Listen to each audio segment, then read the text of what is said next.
Finally, the long-awaited good news is here.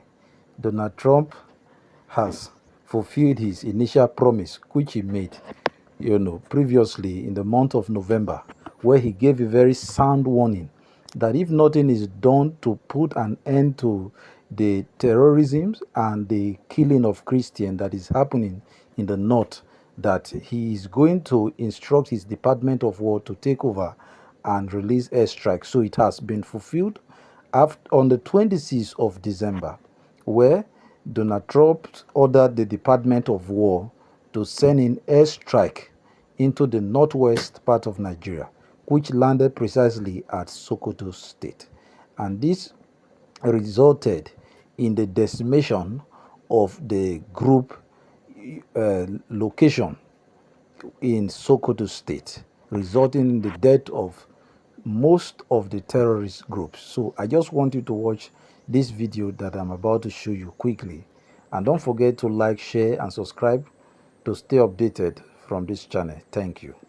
In Syria, that was Staff Sergeant William Nathaniel Howard and Staff Sergeant Edgar Brian Torres Tavar. And then a pair of incidents targeting Christians in Nigeria at a church on November 18th, and then the kidnapping of 315 St. Mary's students in Nigeria who have all now been fully accounted for. The Bondi Beach terrorists are also believed to have ISIS links. And when you look at this president, Donald Trump, for a lot of his second term, when he talks about the United States military might, he refers back to his first term when he ordered a huge campaign against ISIS that basically took ISIS out globally for years. And so this is not something the Trump administration wants to see bubble back up, which is why we are getting word about an overwhelming campaign, military campaign in Africa overnight. Back to you. Yeah, Peter, it's notable when a major military move takes place on a holiday. Do you think that the symbolism of protecting Christians on Christmas factored into this timing? Knowing President Trump, yes.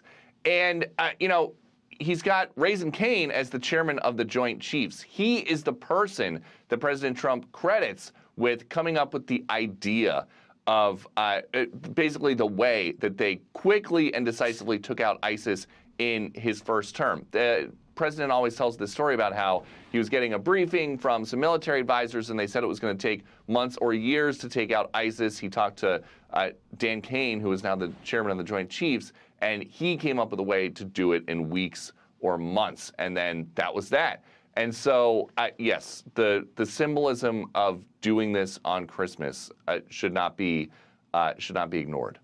Hey, Peter, is there any indication that there will be more dialogue between the White House and the Nigerian president? I mean, remember, over the past year, we've seen Nigeria's leadership sort of downplaying that there's a problem there when we've obviously seen what's unfolding in Nigeria. And now this strike sort of coming on a surprise level. Do we anticipate further engagement, any meetings set?